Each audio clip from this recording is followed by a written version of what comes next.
All right, what's going on, my bariatric family? Welcome to another episode of Bariatric Uncut. This your boy Jay, and in the studio today we got John Bulloch. Mr. How's it John, going, welcome. everybody? Yeah, welcome to the show, man. Glad to have you. Hey, I'm Yeah, glad to be here. Glad to be here. yeah. So, just tell us a bit about yourself. What you do and the type of surgery you had. Gotcha. I do medical research from the house. Okay. I had my gastric sleeve. I had gastric sleeve surgery when I turned 40, which is over 6 years ago. Heaviest weight was 427. Current weight is 252 ish. I fluctuate. Okay. Yeah. So what was life like? Before having the surgery, and what was that defining moment that made you want to go ahead and have it? Ooh, so before I had surgery, I was a well, I even go back to when I was in high school many moons ago. I was an actual so-called quote unquote athlete. Yeah. I wrestled. I played football. So when I wrestled at heavyweight, which was 275. I played a little offensive line, a little fullback back in my younger years. And then after I graduated high school, I did city league softball. I seasoned the city league softball, did some catching and first baseman. But then after that, just couldn't do the things I used to do, like eat. Like in high school, I could eat and drink whatever I wanted because you're out running miles, working out 5, 6, 7 days out of the week. Right. But once I graduated, ooh, it went downhill from there, my friend. Let me say, went to not working out to eating pizzas and drinking beer up plenty. One day you wake up, you're like 280. Another day you wake up, you're like 290. The next thing you do, 300. And then one day you wake up, you're 350. Then another day you wake up, you're freaking 400 pounds. Yeah. Yeah. I feel you, man. I feel When you because so. when you look in the mirror and you're like, just don't even recognize yourself anymore.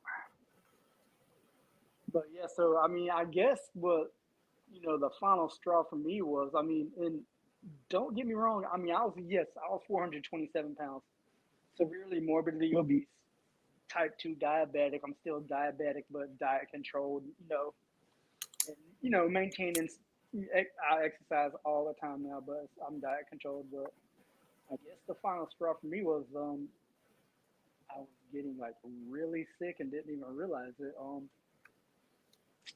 I went through, being a type 2 diabetic and diabetes ran rampant in my family. Same with me. I was at work one day working, like I'm in the medical field, so as a medical assistant, I was at work one day, and then all of a sudden I just started feeling real sick in my stomach. Next thing I knew, I ended up throwing up in my hand. I ran to our back, the employee's bathroom was just thrown up. They're like, yeah, I didn't look so hot, so like go home type of thing. I went home, laid down, all I could do was run back and forth from the bed to the bathroom, throwing up, throwing up, throwing up. What the, what the hell's going on, type of thing. Yeah. And then, I didn't go to work the next day. And then my wife, she came home from work and saw me, and I was like looking purplish, bluish, skin wise, right? So her brother was up by in town around our area. We called him. They ended up taking me over there to the emergency room. I ended up having a diabetic ketoacidosis. Wow. And then for those that don't really know what that is, that's where your blood sugar is super high. The blood in your body basically turns into acid. Whoa. So Yeah. from there, and with me, the fact that, and it was weird with me, but my blood sugar really wasn't all that high. It was just I was just so severely dehydrated that I threw myself into diabetic ketoacidosis. That's what being severely dehydrated can do to somebody, along with diabetes and sleep apnea and all the other stuff. All Yeah. that's not a good combination. So I spent like almost 2.5 days in ICU on an insulin drip trying to get my body right. Then after that, I mean, it took me probably about a good 2 or 3 weeks to get, to get back to feeling good, physically good about myself. And upon, being in DKA, the reason why I was looking all blue and purplish was because I ended up having aspiration pneumonia. I ended up like swallowing my own vomit and not even realizing it. Right. So basically, my brother-in-law and wife, pretty much helped save my life by taking me to the ER because I probably would have died if I would have just stayed at the house or whatnot. But so, I thought long and hard about it, and then my doctor was like, "Hey, what do you think about getting bariatric surgery done and getting the at first he offered the lap band. Send me to go see a surgeon, bariatric surgeon or general surgeon to go do the lap band. And I like did research on that, and the more I thought about it, that wasn't appealing to me. And then years later, like about a year and a half later, uh, my friends like, hey, one of my coworkers like, hey, our health insurance covers bariatric surgery like bypass and gastric sleeve. I'm like, that's what's up. So I looked at gastric sleeve and bypass. I'm like, I think I'll do gastric sleeve. To me, that's more seems more beneficial versus bypass. Yeah. But Okay. yeah, so I went, got my mind right, got my body right. I did all the prereqs, for it. And I had gotten gastric sleeve the year that I turned 40. So my birthday's in January. So I'm like, you know what? Before I have my surgery, I want to go party one more good time. So for my 40th, me and my wife, we took a weekend to Biloxi, Mississippi. Went to the Beau Rivage, did a little bit of gambling right there, Yeah. and then we went and spent like two to I think we did 2 days down in New Orleans in the French Quarter, just partying and hanging out and chilling and seeing the sights. Then I came back home, got my mind right, got my body right. And then April of that year, I had my gastric sleeve surgery. And, 5.5 years later, I'm still here kicking butt. Yeah. So look, after you had that sleeve, y'all went to New Orleans to party, do it all up. Did y'all go back out there after you had the sleeve and yeah, you slimmed down and was able to have more fun? Yeah, I mean, yeah, we've been back to Louisiana once, New Orleans once, and that's with my niece. But yeah, this was after my sleep. But yeah, Yeah. I was still able to have a little fun. I mean, just because you get bariatric surgery doesn't mean you have to change everything about who you are. Right. That is like the biggest misconception. Like, oh, I can't eat this. I can't eat that. Yep. I was down in New Orleans eating like fried gator sausage, and red beans and rice, and drinking on some drinks, Yeah. whatever. I mean, I'm 46 years old. I mean, I'm still gonna be me. I mean, I'm not gonna change. I'm not gonna cut everything out of my life completely with the gastric sleeve surgery. Right. Yeah. After you had the surgery, what was your recovery process like? I mean, the recovery process, to me, and I got to knock on wood because I mean, to me, I can say I'm one of the blessed ones because I mean, you hear all these people with all these horror stories that Yep. oh my God, I got so sick, or I had to spend 3 weeks in ICU because of it. Like my recovery, like legit, I drove myself home from the hospital, Okay.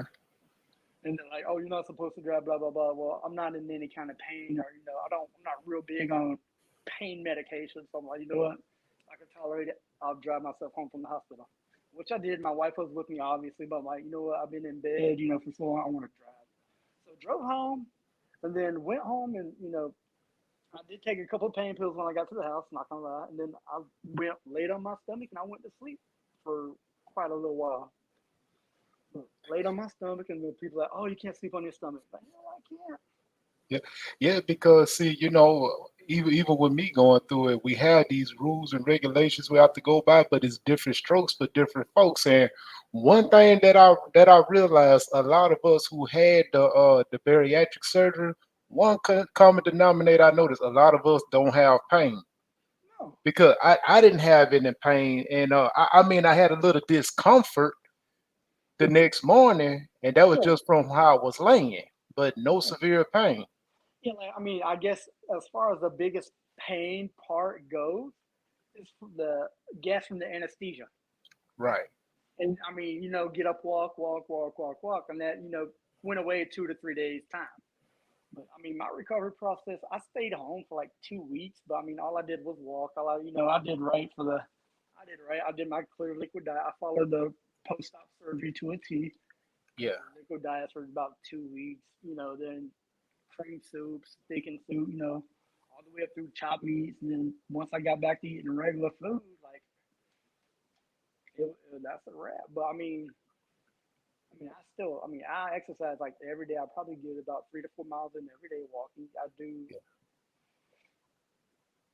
So I live here. I live here in Jacksonville, or whatever, Florida, and I do all these 5K runs because they do this thing called there's a series of races called the Jacksonville Grand Prix, Right. where you do you know all these different 5Ks race whatever, and I'm about 3 to 4 races short, which I'm going to complete by the summertime. I'll have technically won the Jacksonville Grand Prix, not overall, but win it for myself.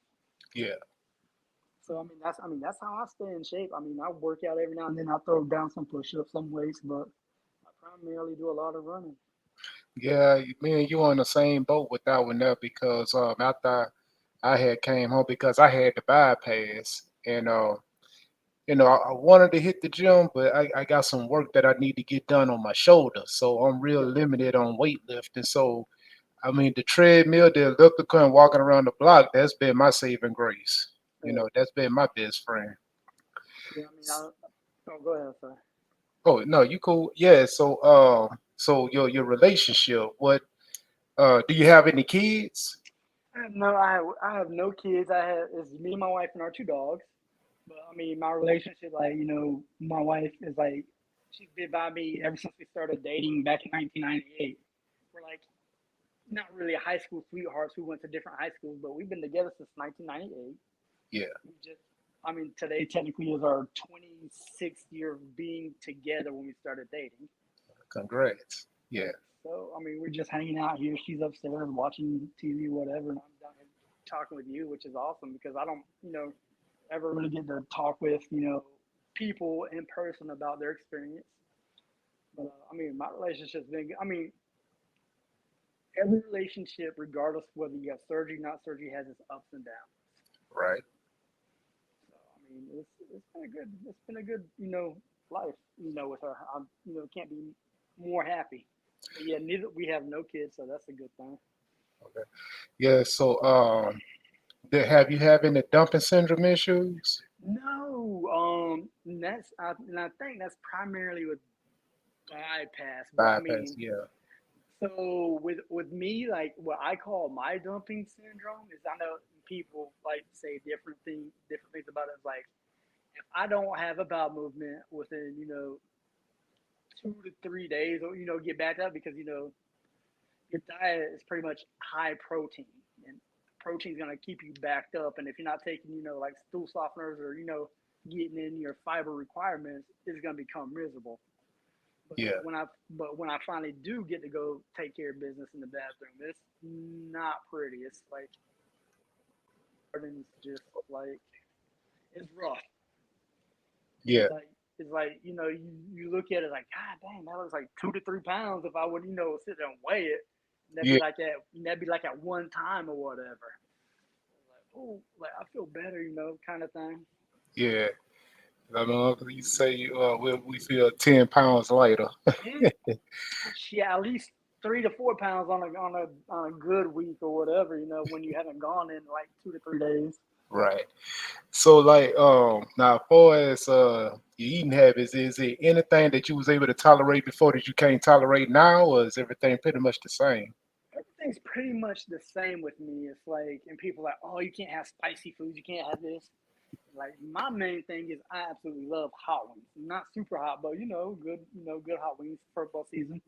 I'll eat them, whatever, anytime. Well, I primarily eat them during football season, right?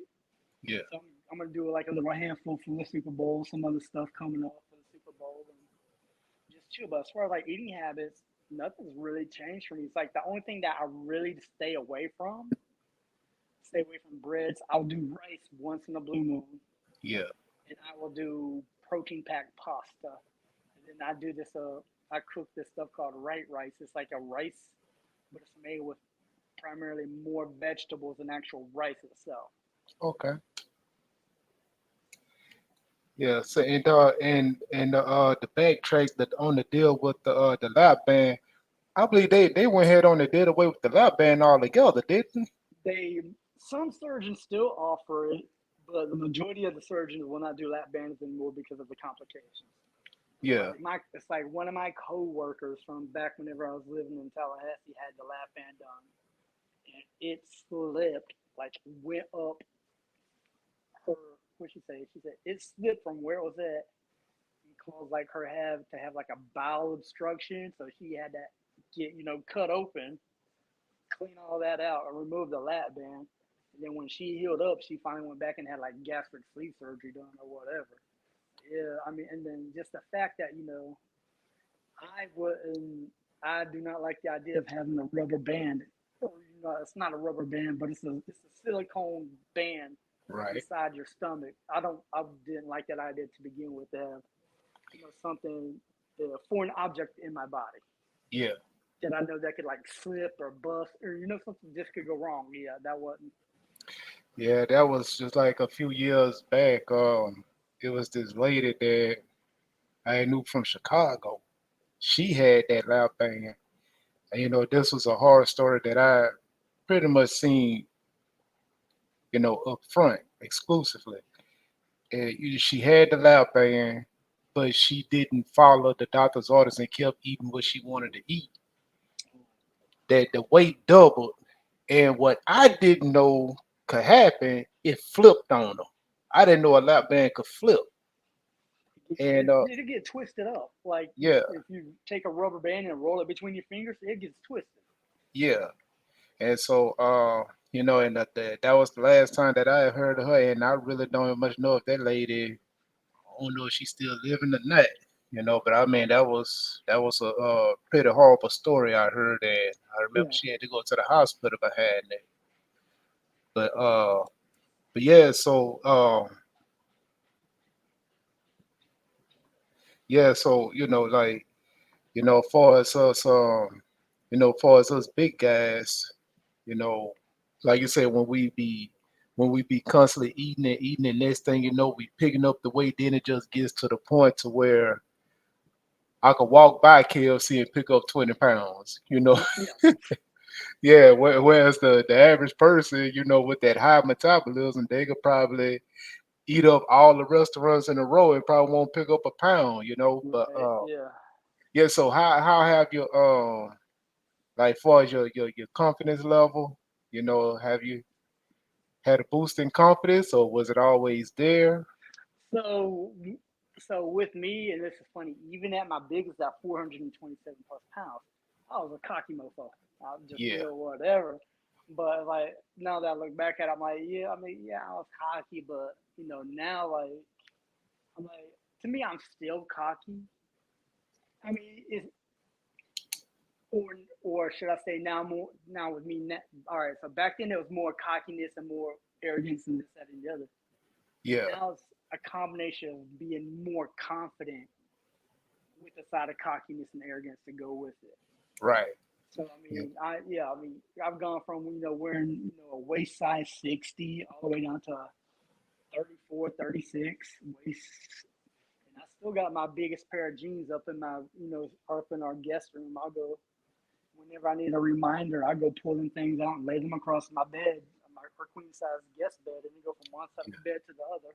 yeah, But yeah, I'm glad I'm not that person anymore. And then I'll go back, look at side by side pictures of myself, and which I compare all the time because the body morphology or body dysmorphia is a real thing.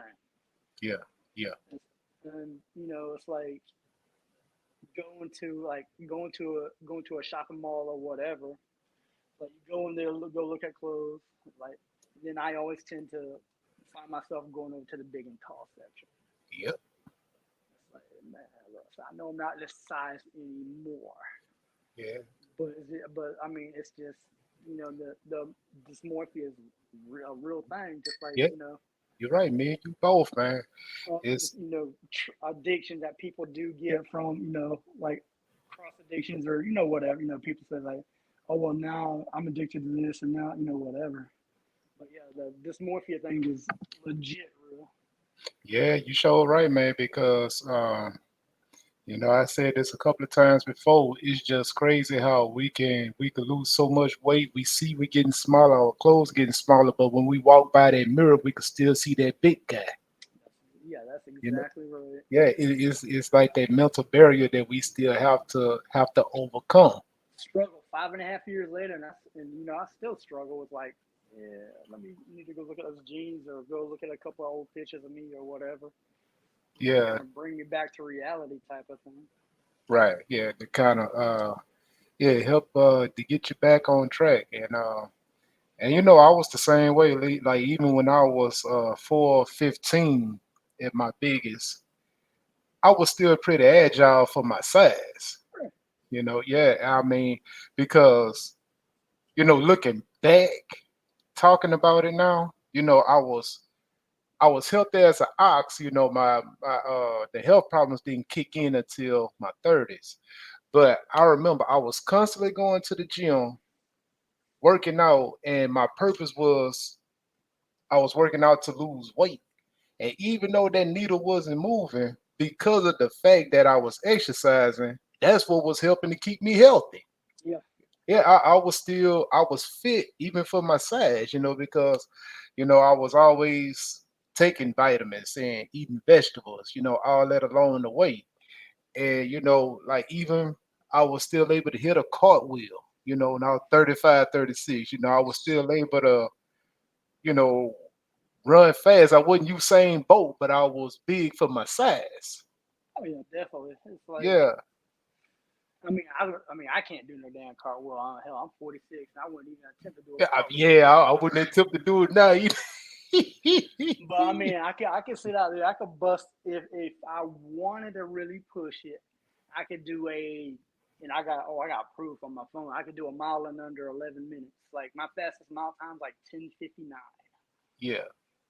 So I could bust it. In fact, this Saturday I got a 5 mile race I'm doing, and then on St. Patrick's Day coming up, I'm doing a 10K, which is pretty much or 6.2 miles or 6.3 miles. Basically, Okay. it's two 5Ks back to back. The 5K is 3.1 miles or 3.2 miles, something like that. Okay. Yeah. So how often do y'all have them? Well, they do a few races each month, like they do, but some of the races are Grand Prix qualifiers and some are not. So I Yeah. try to do I try to do the ones that are Grand Prix qualifiers because if I do the 10 races and I pretty much got at one or whatever. But they cycle it goes from it went from summer to winter and then it go from winter to into summer for round two. So yeah, so they do like I think they do like five. They do a bunch of races throughout the year, but like there's some that we've done for me and my wife done for fun. There's some that I've done without her. Like the 5 mile one is gonna be by myself, and the St. Patrick's 6K is gonna be by myself because she can't. It's just it'd be too much for her. Right. Okay. Yeah. So you got anything planned, for the future that you haven't done that you planning on doing? We are taking a trip to Ireland in August. Okay. I'm a huge diehard Florida State fan, and we found out last year or almost to the end of last year, coming into this year, that they are opening college football season in Dublin, Ireland, versus Georgia Tech. Okay. And being born and raised in Tallahassee, diehard Seminole fan, I'm like, ooh, we going. So so it's gonna be me, my wife, and two other friends go on this. It's gonna be like a 9 day trip. It's gonna be like a vacation of a lifetime. Yeah. We'll get to Seminoles play. We'll get to explore Ireland, which we've always wanted to go anyway. But now we got, you know, a way to go, a reason to go for. Okay. Yeah, man. Now, That sounds like a plan, man. And I say, And that's really what it's all about, man. After we put it on our mind to have these surgeries, we looking forward to what we can accomplish and do, what we wasn't able to do at first. Right. Yeah. It's And like telling. Oh, I'm sorry. no, you good. It's like saying, yeah, I don't need an extra seatbelt extender or two on an airplane, or I could fit on an airplane, or go to Disney, Orlando, Universal, could fit and ride. Yeah. I mean that to me back in the day, that was like probably one of the most embarrassing things ever. Is like you go think you could fit on the ride, get in the ride, get in the seat, like, oh no, you're too big, got to get out. Yeah. That's, Yeah. that's a And train wreck right there. But yeah, that there, because I had the same issue, with my son. We had those days where we would go out to the water park. He have his little swim shorts on, and he able to get in there, and all I could do is just sit up there and just watch. I could just stand there, because I ain't feel comfortable putting on no shorts and right, just yeah, and and it was stuff that he was wanting me to do with him, and I can't now. Well, I right, wasn't able to at the time, but I can now. That was just like a while back when we had went running, because he'll walk around the block with me. So we walked a bit, run a bit, and then I found I be turning around and he be gassing for air. And I'm steady going. And then that's when I realized, okay, I've been doing this for a while, but he got to get into the habit of doing it. yeah. Yeah. So you said you had bypass. How long has it been since you had bypass? Yeah, May 23rd. Okay, so May 23rd last year. you're not quite a year into it yet. Not yet. Yeah, not I lost I want to say ballpark 130. That's I was 415 and my surgery weight was 385. Right now, right now I'm down to 265 and I want to get down to 220. Yeah. I mean, to me, that is my ultimate goal to get down to 220. I don't think I'll ever see 20, but 245 for me, I'm all right with. I mean, Yeah. I'm fine with that. I don't need to be 220. Yeah. Yeah, and I said with me I say because I want to firm up. Some people say go ahead hit some light weights. I hit the light weights every once in a while whenever I Right. can. Just limited what I could do with my shoulder. And I said that after I really get the weight down like I want to, then I take care of my shoulder and maybe have some skin removal if the time called for it. Yep. That's one thing that I had. I had about 6.5 pounds of skin removed from my lower abdomen area, Oh, really? Yeah. and So no belly button. really, so look. Now with that there, I'm glad you brought that up. Did your insurance cover that? The skin removal? Yes, yes. I mean, you have to have, and like, like what state are you in? Like, where you at? Louisiana. Louisiana. I just came through Louisiana probably a few months ago, leaving Houston. I mean, yeah, my insurance. So I was living in Seattle, Washington when I had my skin removal surgery done. Okay. So they covered it, but I needed to have, health issues from it.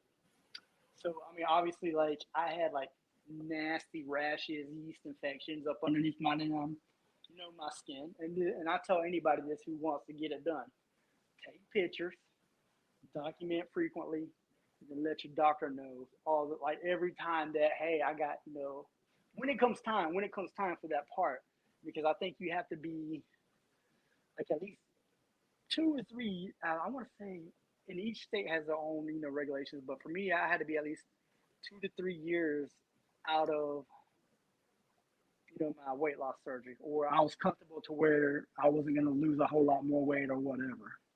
Oh, So I okay. mean, yeah. So I mean, like they're gonna say, "Are you done losing? All the weight you want to lose?" But yeah. So whatever. So but yeah. So I had 6.5 pounds of skin removed. Like my belly button got removed, and the doctor was like, and she was great. She's like, do you want a belly button? She's like, we can make you one. I said, I don't necessarily need a belly button. I mean, I mean, what am I using for? Yeah. Collect lint and shit. Yeah, no, I'm good. So, so I don't have a belly button anymore. But so it's funny shit. So whenever I'm like in the shower, I'm still washing my like where my belly button was. Like Yeah. I ain't got whatever. It's like yeah. So okay, I still wish I had a belly button every now and then, but no, yeah. So I mean, if you get rashes down there, gosh, my dog's being a butt. If you get rashes underneath your skin fold, document, take pictures. That is your best weapon versus insurance companies because so in the state of Florida, they consider skin removal a cosmetic, quote unquote, cosmetic procedure, kind of like Right. getting breast implants, this, that, and the other. They don't see that as a health thing, a health issue. But in Washington, they're like, no, we consider that a health problem Right. because rashes, yeast infection. Yeah, and there'd be times where like I could smell my underneath of my skin, like just, ooh, Yeah. the stank. But yeah, sit there, take pictures, document, let your doctors know so they can document it in your medical chart. This person's been having skin rashes, yeast infections, X amount, from here to here to here. Yeah. And it bother, and it could be a hindrance. It could, you know, cause you to miss work or, something like that, right? Yeah. But yeah, so I mean, I had my skin surgery done, taken care of. I had to go back for a second, smaller, minor surgery, abdomen washout because I developed a seroma, which is a big pocket of pretty much just free fluid. It went from one side of my stomach all the way to the other. So the doc had to go back in, then wash me out, sew me back up. And of course, you have drains in, and I had drains in for about 2 months, Yeah. just collecting fluid and this, that, and the other. But yeah, that was a pain though, Okay. having drains in. But yeah, so I mean, just best Yeah. thing to So do is document, document, document. okay. Yeah, and it's crazy because I remember, a few years back, some of these insurance companies was considering the weight loss surgery cosmetic. Yes, I mean now with me, it's like no longer on insulin, no longer. I still take metformin as a preventative, which I'm fine with whatever. Yeah. And then other than that, no CPAP machine. I mean it's pros and cons. It's like I've been working in the medical field for over 20 plus years, right? And like there's more benefits to getting weight loss surgery than not getting weight loss surgery Right. because like say say you're a 400-pound African American black man, type 2 Hmm. diabetes, Hmm. high blood pressure, high, or white guy, whatever, male, female, whatever. Right. Right. You got all this shit going on. Sleep apnea, you need a CPAP machine. Yep. Diabetes, if it's bad enough, you need insulin. Yep. Cholesterol, you need medication. Blood pressure, you need medication. One simple surgery, or like one simple surgery per se, and you follow the dietary guidelines and plans, all that shit goes away. Uh-huh. No diabetes, no blood pressure, no sleep apnea. Like I think when I got home from my surgery from my gastric sleeve, I think I used my CPAP one time after my surgery. Don't need it no more. I haven't used. I don't even. I couldn't even tell you the last time I had to use a CPAP machine. Well, during my surgery, but that was about it. Yeah. Yeah. That's the same with me. And matter of fact, I'm getting set up with my doctor to have another sleep study to see if I still need to have it, which I'm pretty confident I don't need it no more. Because my wife, she they the true judges of that, because Yeah, they sleep on side of us every night. So yeah, they'll let you know all the snoring that you're doing and running them off versus after having it, they telling you, hey, you know, yeah. I didn't even know you was there. Right. Or nudging you, saying, "Hey, wake up, put on your machine because you're not breathing," type of Yeah, exactly. Yeah. shit. Yeah, that was the same with me. And then especially right about now with the issues that's going on with the CPAP machines because it's been a recall on them. Oh goodness. Yeah. Yeah, I don't. yeah, it's been a recall on them saying that some of these machines, I guess it depends on because you know how we have to put the water in there, Hmm. and some of them they use that rough cleaning solvent, and it's breaking it down, and so the chips that's being broke down is coming And the through the tube, tube, and they yes. inhaling all that. Yeah, but you yeah, because the one that I had the Dream Station, and I had the uh I believe I had. Did I have to send it off? No, no, no, no, no. I didn't have to send it off, but they had sent me another one. But thank goodness I haven't had to use it in a while, and I'm just trying to see if I could get off of it. Yeah, I mean, I didn't. I mean, I didn't even went back to have a a sleep study to say, hey, I don't need it no more. It's like when I started waking up after a full night's sleep, feeling refreshed, and Yeah, actually like getting up and like, no, like let's go type of shit. Like yeah, so yeah, I stopped. right, I right. mean, No and more when I feeling groggy. Yeah, because no, I mean that was the worst feeling in the world. Waking up out the when you're dealing with that sleep apnea, waking up the next morning, your chest hurting, your head hurting, you mm-hmm, groggy. mouth dry as anything because he's snoring mouth wide open. And, yeah, Yeah, yeah. So I'm just glad that that's behind me because see, another part of my story, I had that back in my early 20s and I ended up having the surgery for the sleep apnea. I was like 25, 26 at the time. And the doctor told me that, in order for the surgery to work, I was going to have to lose some weight. And at that time, after I had the surgery, I had joined a weight loss center. And I had did real good. I was, because at the time I was 320 pounds. I had gotten down to 230, and the sleep apnea was gone. And then all of a sudden, life happened, started stress eating. Then I was just eating, and it came back. And then the sleep oh, apnea came back with a vengeance. oh, yeah. Yeah. So, Oh, sorry, oh, you good? leashing up my dogs right quick. They Okay. whine. So, like, I mean, with your bypass, it's like, have you experienced dumping syndrome? Because I know, and people ask me that all the time. Well, why didn't you, do the bypass? I said, well, I did my research, and I know with people with bypass, oh, I forgot to put on the hoodie. Ooh, Yeah. so it's a bit chilly. But no, people that get bypass, they seem to have more complications versus Eh, sleeve because and Yeah. I tell them I said think about it. I said with the gastric sleeve they're removing with me they took 80% of my stomach so I still got a little 20% stomach left. Mm-hmm. But with the bypass think about what they're doing, they're bypassing your stomach completely so you're getting zero if any to little nutrients But look, but versus having a smaller stomach where you're still getting some nutrients. yeah, but to be honest with So you, I'm one of the lucky ones that haven't had no complications. I had dumping syndrome, but I haven't had any complications. Um, like I mean for us, yeah. Now the only issue I had, for us the dumping syndrome, I had some chicken, some a chicken breast, and I didn't cut it up small enough, and it got stuck, right there in the ooh, middle there. And man, I started sweating.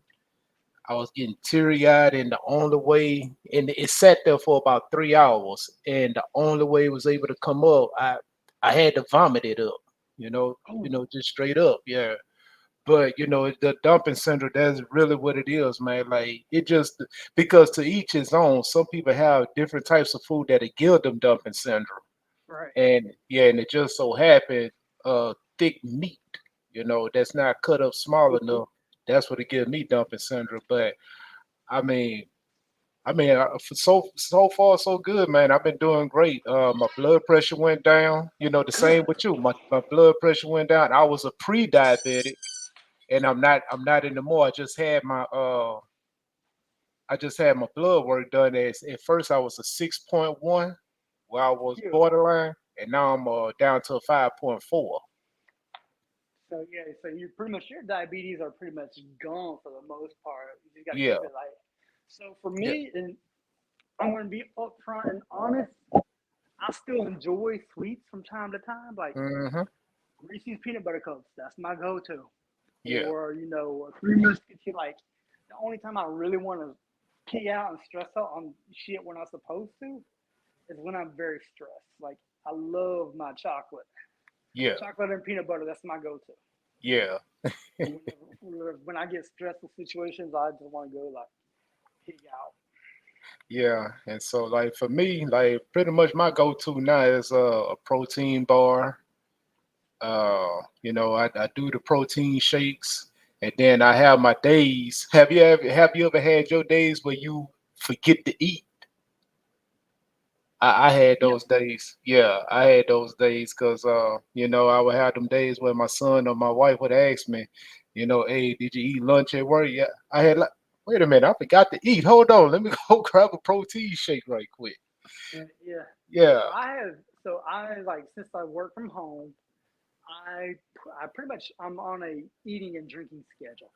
Okay. And I have an Apple Watch, so I'll set my alarms to okay, say I'll do my breakfast, 7:30, and 5.5 years out, I still make my own protein shakes. I still Yeah. do, a lot. I mean, that's a quick fix for me in the morning, protein shake, and it's pretty much the same thing every morning. I do Yeah. like I'll do my protein shake about 7:30. I have some coffee beforehand. Do my protein shake. Then at 11 o'clock or so, I'll do a snack, Greek yogurt. Yeah. Then 12:30 lunchtime, whatever, protein food around here, like tuna fish or cheese stick, whatever. Then Hmm. around 3:30, then I have another afternoon snack. But then, and then dinner like 5:36 or whatever throughout the night. But yeah, so I have my watch set for these times because like, hey, 8:30, time to drink my water. Right. 11 o'clock, time to eat, get your yogurt, get your snack. 12:30 or 12, drink some water. 12:30 lunchtime, whatever. Yeah. But Hey, yeah, I that's mean that's great, like man. there are days. I mean even with I have my watch on, like sometimes if I'm like too involved with work, and I still forget. Yeah. Yeah, because like with me, I had been messing around with the vegan diet for a while, off and on. And so after I had my procedure done, far as the meat go, I really can't, digest the meat like I wanted to. So instead of just stressing out about it, I just decided to just switch on over, to the veganism. And so, so far so good. And to be honest with you, you still have to be mindful of how much you eat, Right. you Oh yeah. know. Yeah, because and then another thing, like when I had the bypass, because originally I wanted to have the sleeve, but what made me go ahead to get the bypass because I got acid reflux.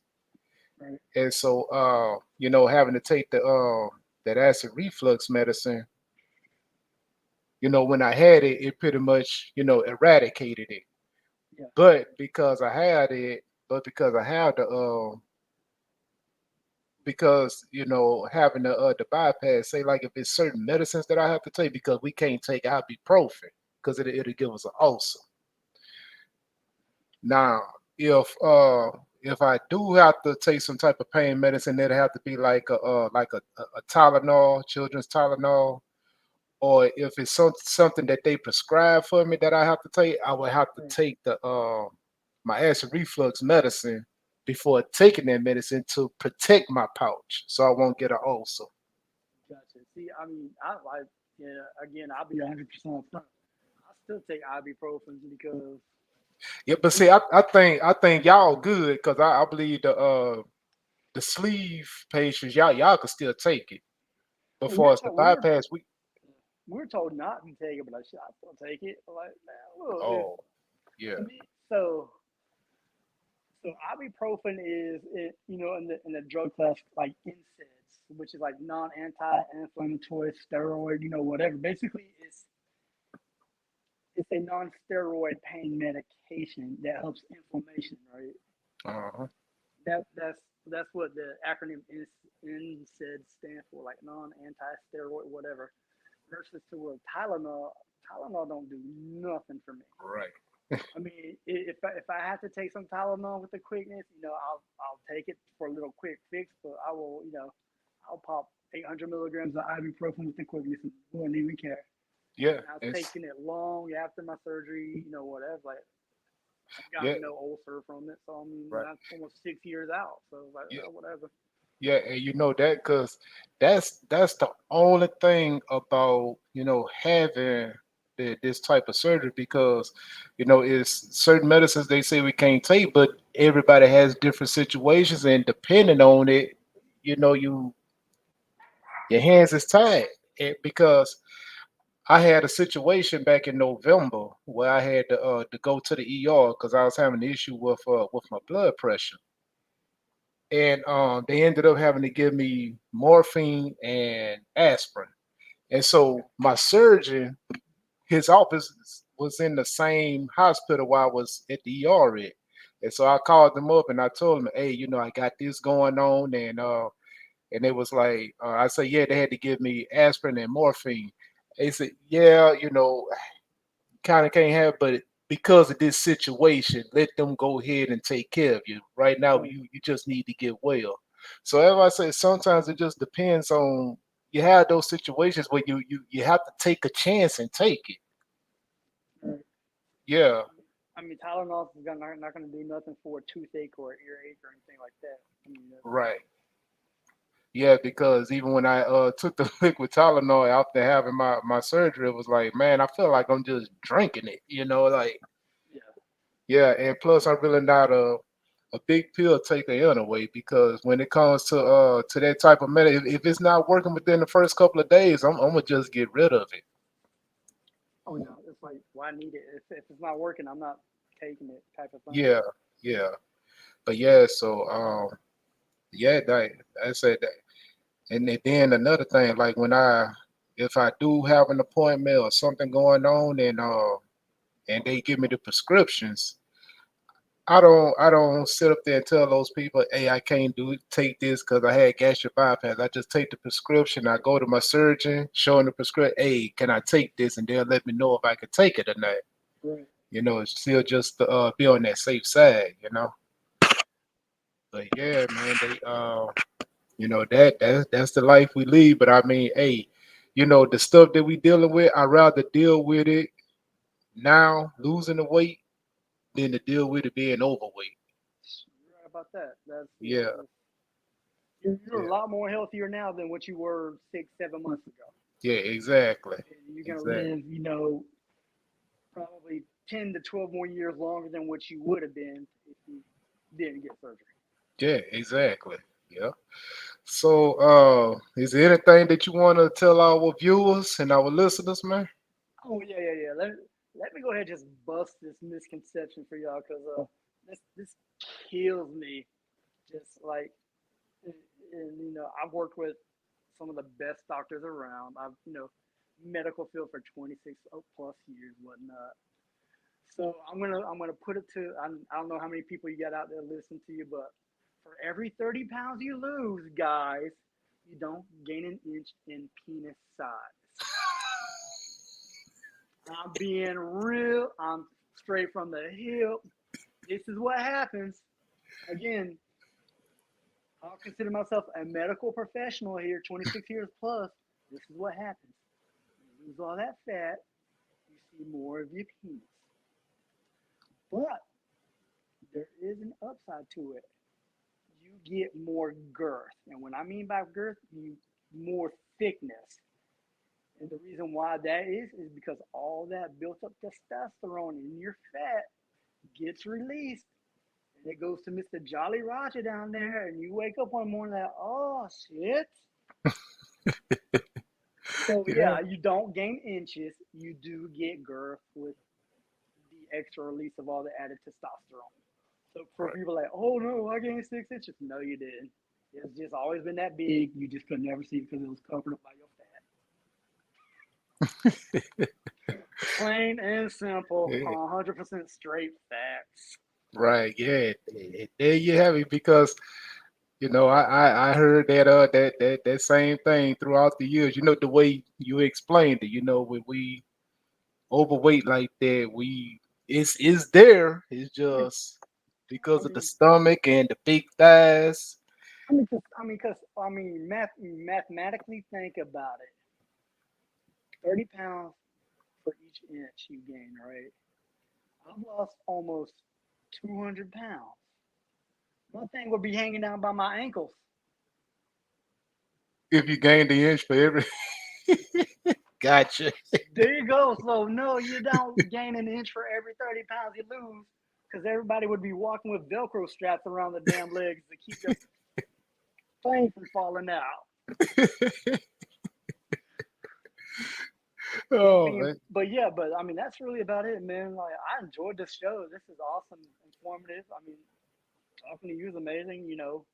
Talking about my little life experience so far is amazing. I mean, thank you, main man. part about the main part about it is I end up like this for me. Like, it's like 99% mental, whether you do good or not. You gotta be in the right mental spot, head wise, because the physical part anybody can handle. Hmm. It's up what is what's here that matters. Mind over matter. If you're not right mentally, you're gonna do bad. You're gonna go back to getting bad habits. Just you won't do good. But if you're right mentally, you're gonna get right Yeah. physically. And here's another thing that I noticed about that too. Even when you in the right mind, you have to surround yourself with the right foods, with the stuff you have to eat. Because if you could be in that mind frame, but if you still surrounded by all that bad food you know you're not supposed to have, you're still gonna get tempted. And Yeah, then I say, like, everything in moderation. As long as you can eat it and tolerate it. Like, don't deprive yourself. Come right. Thanksgiving, if you want a little bit of mashed potatoes and dressing, get a little spoonful. Yeah, But just follow your rules. Protein yeah, first, vegetables. If you have any rooms for carbs, at the very end. yeah, yeah. I mean, ain't nothing wrong with splurging a little bit. Just don't overindulge. That's the That, name of the game. that's exactly Because right. yeah, don't go against your stomach because your stomach is going to win. It's going to tell you when enough is enough. And never trust a fart. Right. Never, Boy, never. when that baby come, man, just hope you right by the bathroom. Be running for it, man. Yeah. All right, but man, yeah, I mean, this been a great interview, John. Man, I really Definitely. appreciate you. Appreciate Yeah, you for man. have you. Thank you for being on the show. Definitely. Let me And know if you. I mean, I'll be glad to come back whenever, man. Just let me know. oh yeah, most definitely. All right, John. All right, my bariatric listeners. I hope you enjoyed the episode. Peace, and Yeah, John, I'll see you again. yeah, man. I'll send you that picture. All right.